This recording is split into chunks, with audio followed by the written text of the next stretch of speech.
Hey all, and welcome to an overview of the MOOC Research Initiative.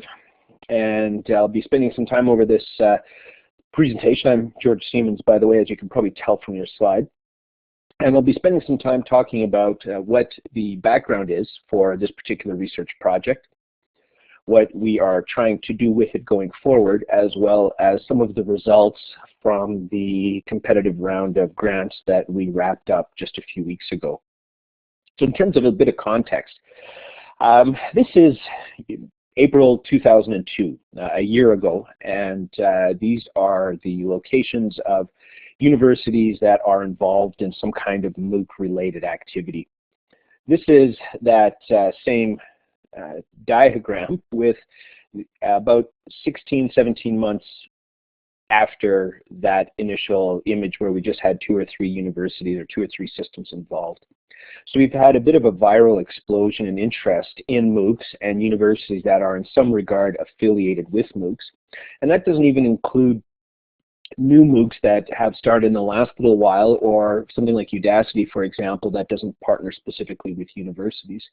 So the attention and the interest in the MOOC landscape, I don't think is a surprise to anyone in the room here, but it's quite significant, and it certainly appears to continue to grow. It also doesn't include other flavors of MOOCs, and these are systems that maybe don't get the same amount of media play or the same level of media attention that we get from the prominent MOOC providers as well as the LMS MOOC providers. But certainly the momentum and interest in MOOCs is significant if we just look at it from that perspective alone, namely the number of providers that are paying attention to it. And it also doesn't include what I would look at perhaps as quasi-MOOCs, something like Allison fits into that, Udemy and others, or just open systems like open content such as Sailor, Kiriki, WikiEducator. So needless to say, there's a lot of folks who are thinking about openness in learning and a lot of folks who are thinking about MOOCs broadly.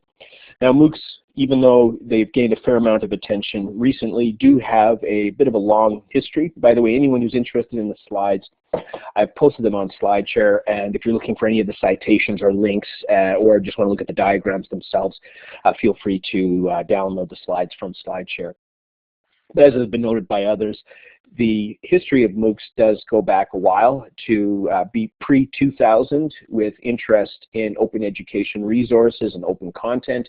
If you go back a bit further though, you'll actually see going to the timeline of open education starting with the Open University UK, systems like Athabasca universities back in the 60s, and going back even further, you'll end up bumping up against early thinking around distance education, which had a similar goal of trying to improve access to learning. In fact, there was a series, I think it was called Continental Learning in the US, where in the 60s you would have an opportunity to learn stats first thing in the morning sitting at your breakfast table, and it was broadcast basically over dead air time on television stations. So this notion of trying to reach broad masses with courses and learning opportunities that fit out of the conventional stream is hardly new. In fact, there's a fair bit of history that goes back with that. But more recently, we've had things such as what happened with the MIT initiative, the Open Courseware initiative, iTunes U, the development with systems like Khan Academy, and then of course the attention that since that time has been paid to specifically the term MOOCs.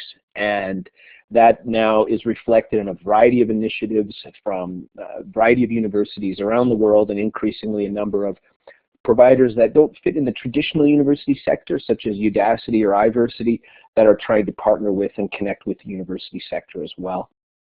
So I'll make a very bold view here, or share a bold perspective, which is that MOOCs have become basically $1 billion solution to something that we don't quite yet understand, or a problem that we haven't necessarily articulated well. I don't think it's overstating it to state that in the last several years, if you look at just the range of MOOC providers I listed earlier, and vendors from Canvas to Blackboard to Desire to Learn and others that are starting to play in the MOOC space, plus the hard venture capital dollars that have been allocated to a growing number of university systems, essentially we're looking at a big capital investment in online learning that is really unheard of in the education sector.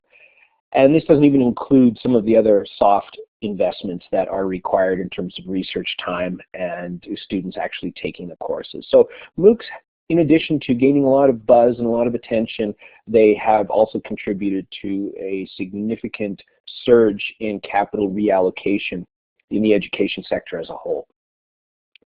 This is, without going into really a great deal of detail on this, I think an important perspective around the MOOC conversation that's been omitted, because the conversation often turns to what are MOOCs going to do to the university sector. And I think it's a little more complex around than just that. There's more at it, more involved in the conversation than what's happening to the university sector. So I'll argue that MOOCs are essentially a supply-side answer to decades of change in the demand side of learning. As we've transitioned societally into a knowledge economy, and as the need for continual ongoing lifelong learning has increased in the last several decades, universities, other than perhaps improving their university offerings in Con Ed or distance education or extended education, by and large the university system has not met with the changing profile of students. And so that's produced an interesting effect. It's, on the one hand, the model of students has changed. Less than half students now in U.S. higher education could be considered full-time students. Globally, the percentage of students entering education has increased dramatically, which means we have, in even as little as in 1990, or as recently as 1995, where we had about 40% of students entering the higher education sector in some level. That's now approaching, on average, an OECD average, up to 60%, in some countries quite a bit higher, which essentially means that we have a different student profile than we had 15, 20, 30 years ago. And the student profile isn't a sequential student that's going to university from high school and that wants to take an undergraduate course to get a degree to get a job. I mean, that may still be a motivating influence, but it's a different student profile, which means that the university sector needs to revise its view of what an ideal or what a typical student is. And as is noted in the OECD report, that these systems don't have to just respond to a growing demand of university education, because in spite of some naysayers, universities are still here to stay. And if anything, in the next decade going forward, we will see a doubling of higher education students in the education sector. Currently, depending on which numbers you look at, it's stated to range in around 170 to 185 million students in the higher education sector. That's expected to more than double as more economies around the world move into knowledge systems the way that most of the developed nations have. So universities have to respond to this growing demand of students. But what's perhaps even more critical or more important is that universities have to adapt changing methods or their teaching methods to changing needs of an entirely different base of students. And I'm not arguing for the digital immigrant native type of discussion. I'm arguing that we have different students that are not expecting the same, or that will expect from the university a different type of teaching model that is more reflective of their life situation. A few factors to note in this regard is just the changing profile of students where the university system today, the higher education system, now favors women over men in terms of enrollment, which means that we have more women entering the education system than men. The entrance age in most developed economies is increasing. In some areas, the university entrance age now, on average, sits in the mid-20s instead of the 18, 19-year-old age group. China and India are now the top 2 university systems in the world for enrolling students. And quite interestingly, the traditional science courses are actually waning in popularity as there's more interest in sort of human-related courses, such as business and management-related courses. So we have a fair sequence of changes happening, and because universities haven't responded to these changes, MOOCs have developed almost as a shadow learning economy to help provide needs and interest to this growing diverse population of students. And so in education, broadly, because of a variety of pressures that are beyond the scope of my talk here, in education we're seeing an unbundling of the university value ecosystem and we're seeing a rebundling of new value systems where there's a greater number of niche players, and there are university systems and startups that are targeting a specific problem that has been identified often by the startup founders as being an important challenge to be solved. With that then, MOOCs serve as a keystone concept in reformulating some of the education models and helping us to create new ecosystems. As a keystone concept, I'm not arguing that MOOCs themselves are going to disrupt the education sector, but they are a current instantiation of a variety of change pressures. So the bigger change pressures are the student profile that's changing, someone in the text area mentioned the fiscal constraint, and a variety of other factors that are at play. Those are the real issues that are driving interest in different pedagogical models. And in a lot of ways, MOOCs are just the internet happening to education. So as such, it's not the same kind of an argument that MOOCs are the driving change. I'm trying to emphasize that MOOCs reflect a variety of change pressures that even if MOOCs die a probably well-deserved hype death in the next year or two, the underlying change pressures won't go away. All right, so now what we're actually here to chat about is the MOOC Research Initiative and the role that this particular project plays in the landscape of MOOCs, digital education, and network learning.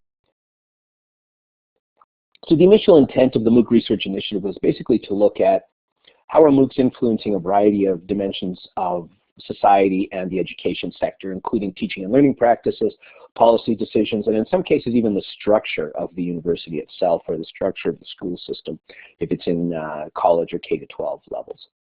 Also, the interest was to provide something beyond hype and buzzwords around the research literature, because in fairness, this has largely been missing, and a good portion of what's gone on to date with the MOOC research has been more a few published reports from systems that have run a MOOC, but not necessarily something that's been peer-reviewed or debated at length. And it just goes to show really the dearth of research literature. And so part of the project here was to address that gap, and also to give researchers an opportunity to connect with each other and the opportunities for research-based dialogue that allows people to basically let each other know what they're doing and to help create the literature capacity in the field. So initially, this conversation started in fall of 2012 when I had some early conversations with the Gates Foundation around what a project like this would look like, and eventually an initial funding envelope of $400,000 was put forward. Once we had the first round of applications received, and once the program officers at the Gates Foundation had a chance to review the quality of those submissions, they opted to double the funding, and it ended up being a $800,000 project where we provided a series of grants that range in the $10,000 to $25,000 level for particular researchers. And successful researchers ultimately. We had a steering committee that provided oversight for the project itself. We met typically right up front bi-weekly to monthly, and just to make sure that there was some transparency around the decisions we were making and the criteria that we established ultimately for grant selection. So that's what you see on your screen in terms of the steering committee. Obviously, I'm not going to go into detail and read each one of their names out, but you'll see it on the moocresearch.com website as well. We had a very aggressive timeline, and so we started with our first call on June 5th. By June 7th, we expected a 2-page submission from potential researchers. And some of these timelines changed by about 2 weeks or so because of review difficulties. We had quite a few, our initial submissions were quite a bit larger than what we expected, which meant that we were up against the wall in terms of doing the actual reviews. The intent was by July 20th to notify a shortlisted application. That was pushed back almost, I think about 10 days or so.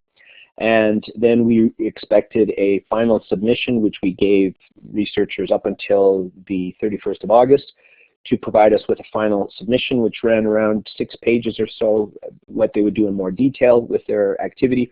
And then by I think it was September 10th or so, we notified most researchers that were successful that they had received a grant.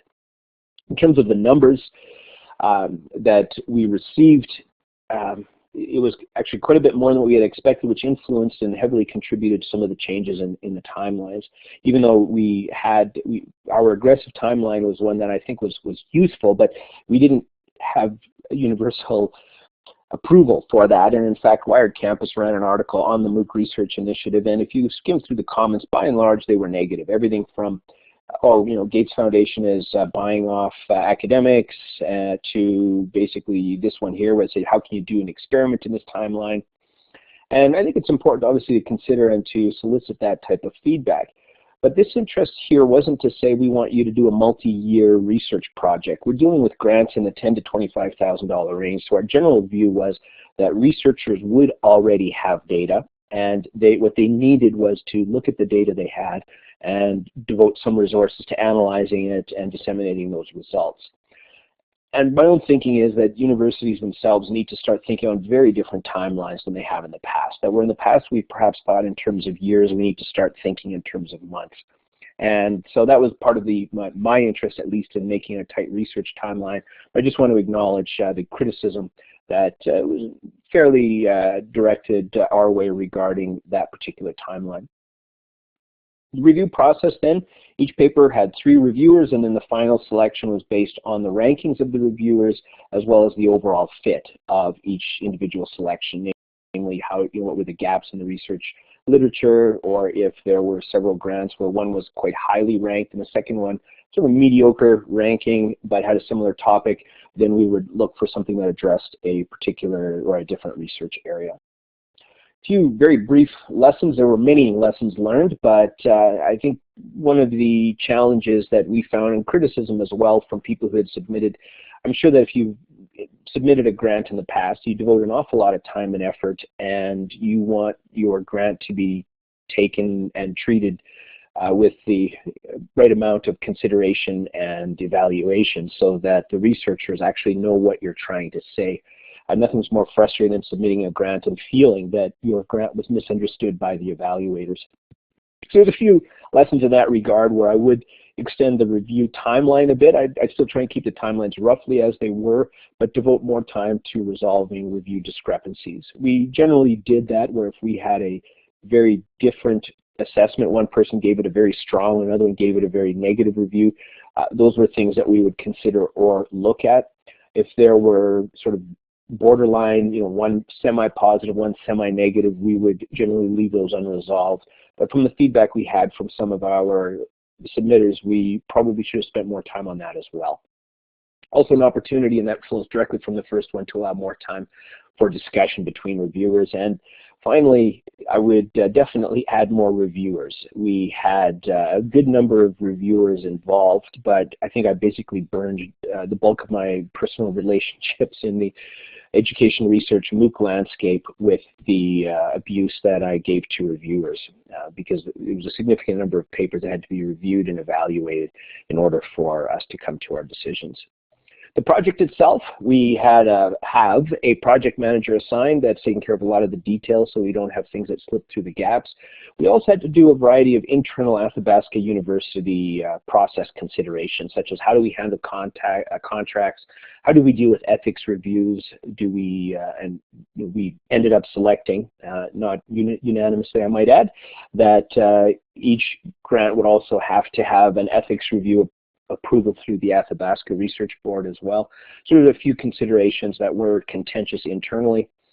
We had a variety of departments in the university involved. By and large, I think it ended up being a successful deployment with a few behind-the-scenes headaches that you'd probably expect from any initiative of this type.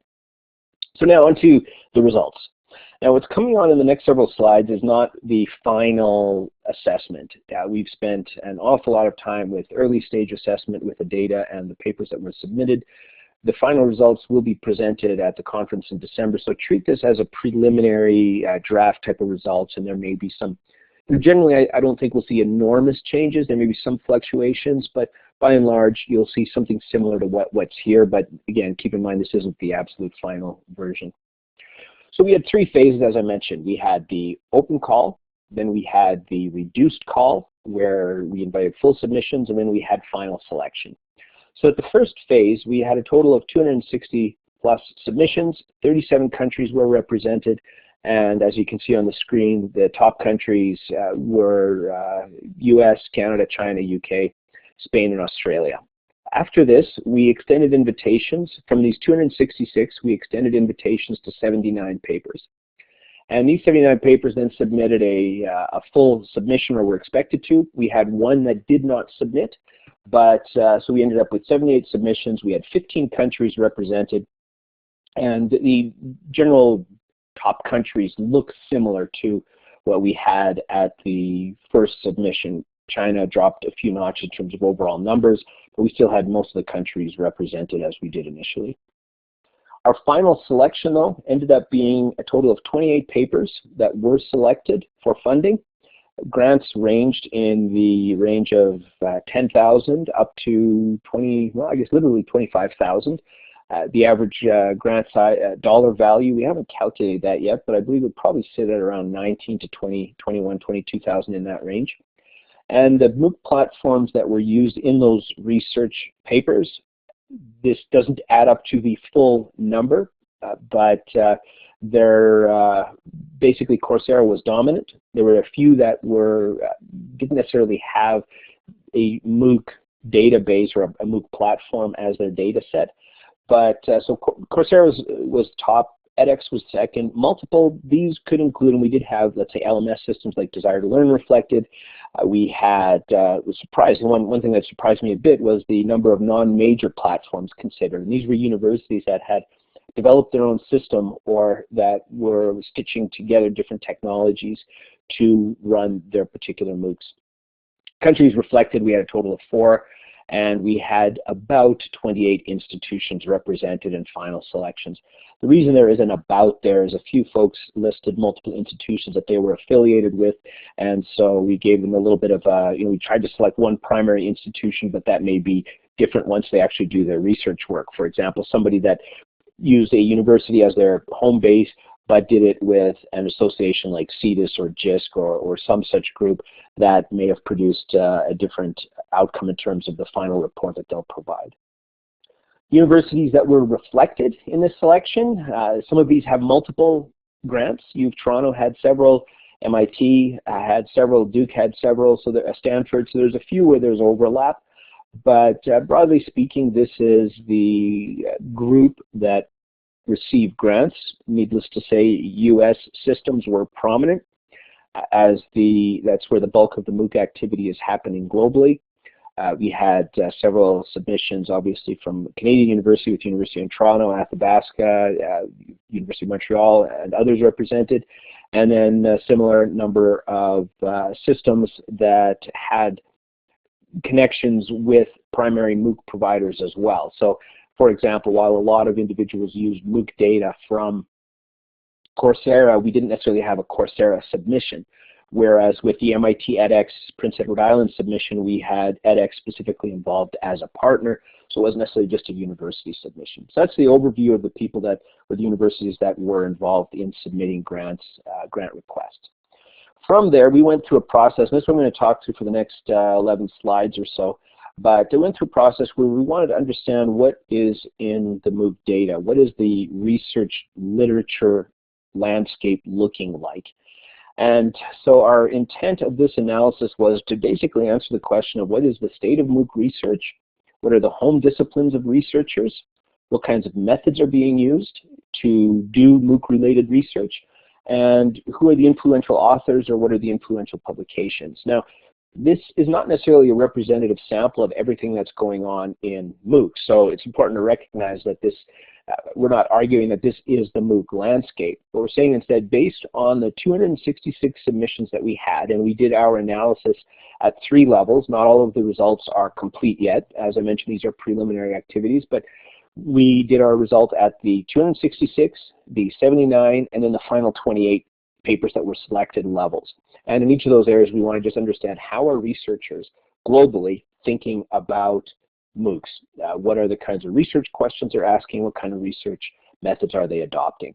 More specifically, and I won't go into this in great detail, but we just wanted to answer some specific questions around what's happening with MOOC research.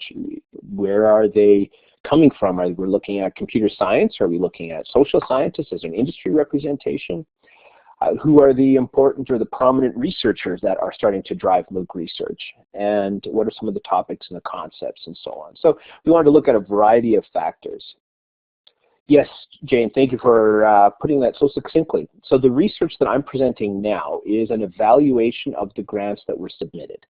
We wanted to understand how were researchers thinking about MOOCs and what were the activities that they were engaged in, what were the home disciplines of those research. So it's essentially a meta-analysis to give us a bit of a feel for the landscape of MOOC research.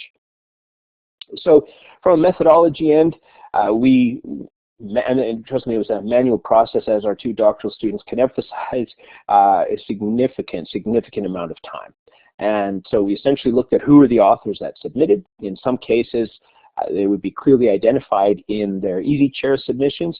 In other cases, it would actually take quite a bit of time. Now, if you have 3 authors per paper, and then you have to find a way to make sense of what are the home disciplines of those 3 authors.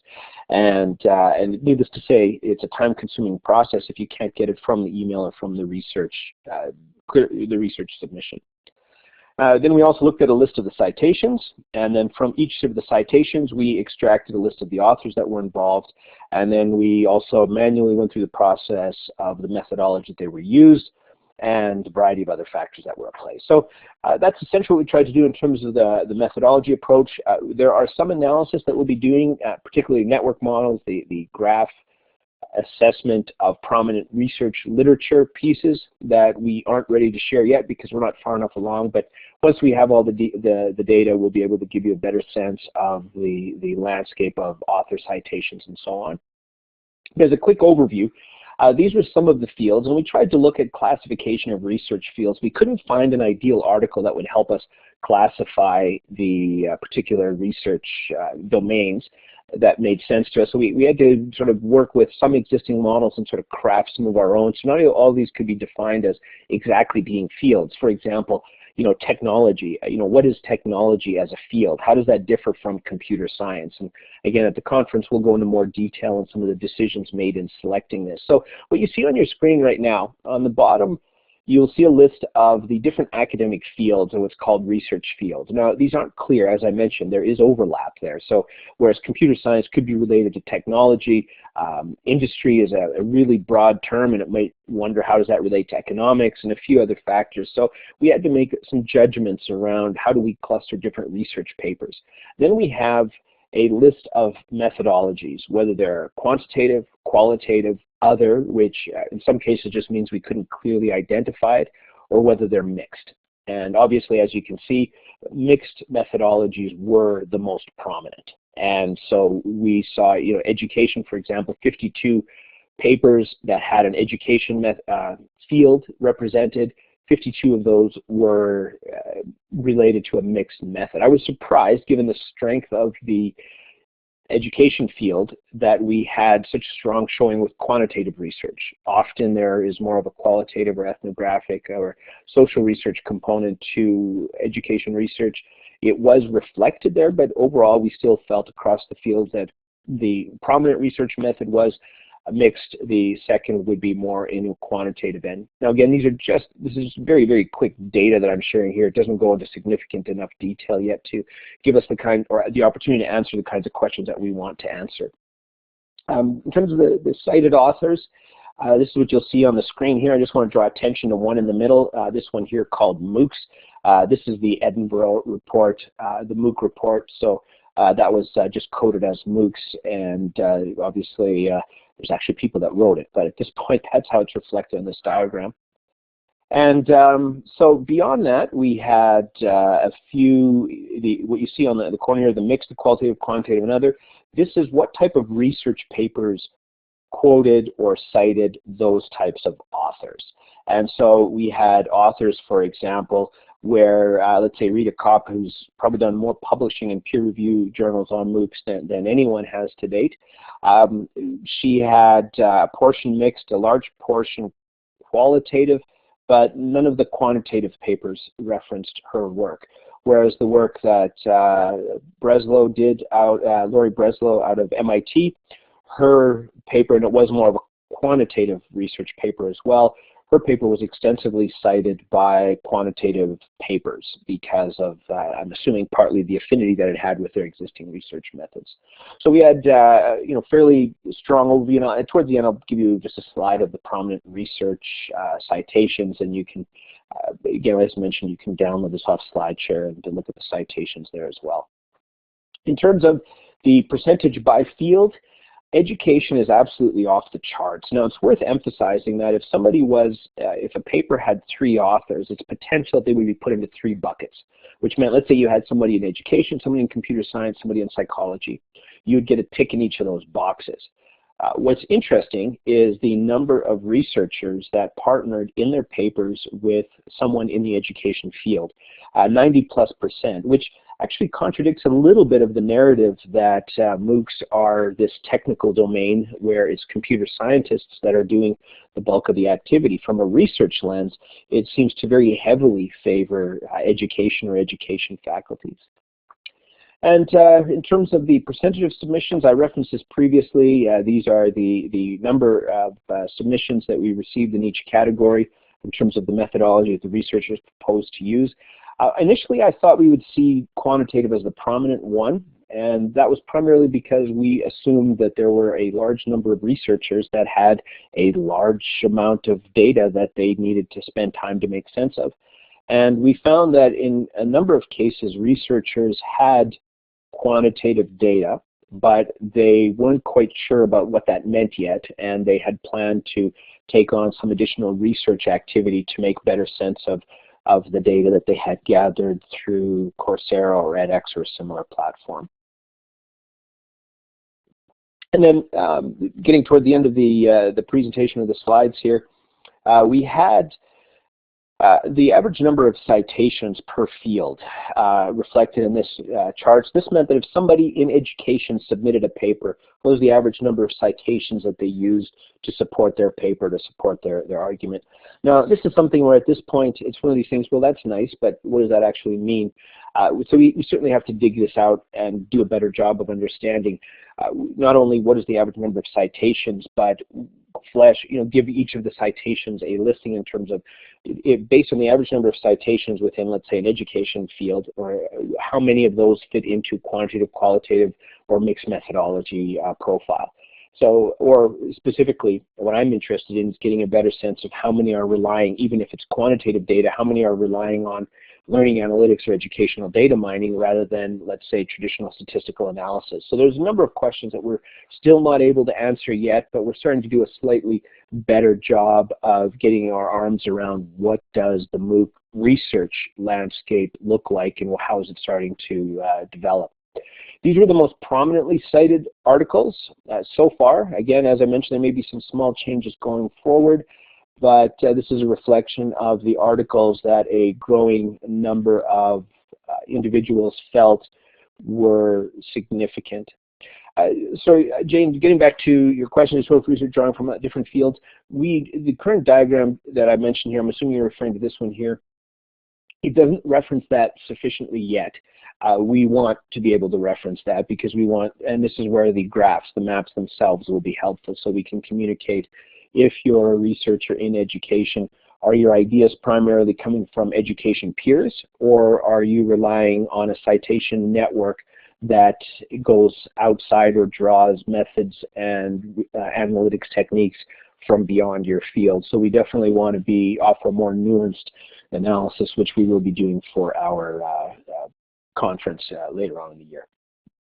So anyways, as you can tell, these are some of the authors and the articles that folks are finding relevant as they begin to shape their MOOC conversations. And finally, just to wrap up, we will be presenting these results along with the results of the 28 papers that have been selected at the MOOC Research Conference in December in Arlington, I guess, which is basically Dallas. I just want to give you a link to the summary of the papers that ended up being selected, so you can have a sense of what are the research topics that they're specifically looking at. So that the most recent post there gives you a list of who then ended up being successful in their applications for the MOOC research. So that's basically it. So I'll pause here just to see if there's any questions. Either feel free to grab a mic or just type your questions in the text box if there's anything that you'd like some clarification on, or any questions that you might have that I didn't address in the short talk. I'll just, I see a few folks are typing in, so I'm just going to drop or get a list of my slide share links. So if anyone's interested in grabbing the slides, you can download them there and get a better sense of what's happening, or at least the citations that I reference in some of the talks.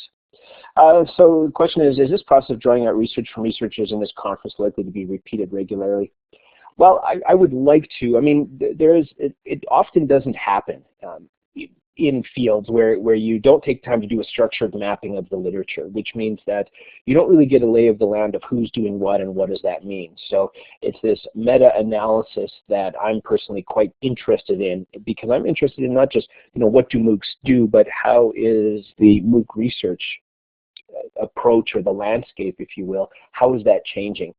And in order to get a better sense of how it's changing, you need somewhat of a baseline, and that baseline for now is the literature that was submitted here. Ideally, in order to do a proper structured mapping, you would want to look more broadly at the literature of the field. And what I mean by that is you want to look at the literature that's coming through in peer-reviewed journals, that's coming through in conferences. We don't really have any MOOC-dedicated conferences yet. So as I've said, this isn't a representative sample. This is, keep in mind, this is a sample from people who submitted to the MOOC Research Initiative. We'd be able to do a better job of structured mapping, and a few colleagues and I just submitted this to the Learning Analytics Conference, where we did a structured mapping of the research in learning analytics, and we had the opportunity to look at 3 to 4 years worth of conference data, several special issues of journals, and in that case we have a baseline that we have some confidence in is representative of the research being done in that field, because it draws on a variety of sources, not a singular source like what I just represented here does. So we do need to see more research literature develop before we can actually say this is representative. And personally, I'd like to see this be done regularly so that researchers have a sense of what's happening. So Cindy asks, where do you think we are going from here? That's I guess that's sort of the million-dollar question, because I think there's a lot of folks who'd love to know where we're going from here. I think from a research end, what I found interesting is how sophisticated some of the analytics techniques were in terms of the way that researchers were thinking about the educational problem. I found the view or the representation from the education faculty to go contrary to the narrative in public spaces about it's driven by computer scientists. I found a lot of the research methodologies that were being presented were drawing from what we would look at from more of a social learning perspective, and less so from learning analytics and data mining. So I certainly found that to be interesting as well. I think in going forward, there's a variety of questions which we're hoping that the conference in December will help kick off, which is just, what does this mean? I mean, what do MOOCs actually mean? What's the impact of MOOCs? We've spent the last 2 years being enamored with MOOCs as an idea, and unfortunately we haven't got down to looking at MOOCs as a constellation of impact factors. So what's going to happen with, and even once the MOOC hype dies, how are other trends of digital learning and social network learning and continued reduction in state funding and provincial funding for university or higher education? What's the role of MOOCs that they play in terms of the corporate learning landscape? There's a few systems that are experimenting with it. Coursera has signed up with World Bank and others to try and do a certain amount of, whether it's humanitarian or other types of learning and capacity building within systems. How does this impact existing learning management system providers? All 3 major providers right now, we've got Desire to Learn, Blackboard, Instructure, Canvas. The proprietary providers have a MOOC platform in place, and Moodle is getting into that conversation as well. So I think those are other things that will be interesting to see emerge, is how do existing technology providers in the educational landscape play in these changing MOOC spaces. And also should reference, or just getting into the question that's being asked is, what about China? You know, that's a really good question. I don't know why that was the case or what the reason was for that. I don't think it is due to catering to an English audience. I know in some cases the interest in MOOC research in China is early stages. I've only in the last 8 months or so seen significant movement in the university sector in MOOC providers in China. There was a recent announcement where edX partnered with an education portal out of China. Coursera has some partners. So the areas that received funding were the ones that had a longer history, and I'm assuming therefore greater quantity and quality of data. So for example, Stanford, who was successful on several grants, has about 1.5 years, 2 years worth of MOOC-related data now. So they were able to start doing some analysis of that data and start presenting some results. The same thing with some of the providers out of UK or Europe. These are systems that had already been doing work with MOOCs and had some MOOC data to look at. So there's a few things that may be a problem here. One is, outside of China, people aren't aware of what's happening with MOOCs in China. That's one potential challenge. Secondly, folks in China that are doing interesting things with MOOCs, and I know there's a couple, I'm meeting a few folks next week in Doha who are running a MOOC platform out of China as well. But the other thing is that people in China might not be aware of the MOOC Research Initiative. The network that I'm a part of and that my colleagues and peers were a part of that shared that this was happening, we might not be properly connected to researchers in China that are doing similar kind of work. Or finally, the networks that researchers are a part of that helps to put together access to the right kind of data and the right type of research methodologies that is reflected in this kind of a grant, that some of the folks in China might not have those kinds of networks or access to data that they need. So there's a variety of factors for why we had high interest from China and yet low success rate in the final submissions. Okay, yes, thanks. Please do reach out. And Paige has posted a link to a MOOC event that is happening out in Europe. Is that the one that Pierre Dillenberg? Yes, that's the one that he's involved with. I think he had a MOOC conference last year already. So for those of you that are interested, I suspect that'll be an exceptional event. Certainly, Pierre is very well connected in the MOOC conversation and is quite active in helping to influence and research MOOCs broadly. Okay, well on that note, I don't see any other questions coming in. Thanks all for your time. I will post the recording somewhere on Twitter once we're done, and I'll post it on my site as well. We're doing another talk, or I'll be presenting on Friday again at the same time as this one, where I'll present a MOOC framework based on some analysis work that we have done on what works with online learning and how can we bridge the gap between online learning and MOOCs. So thanks all for your time and enjoy the rest of your day.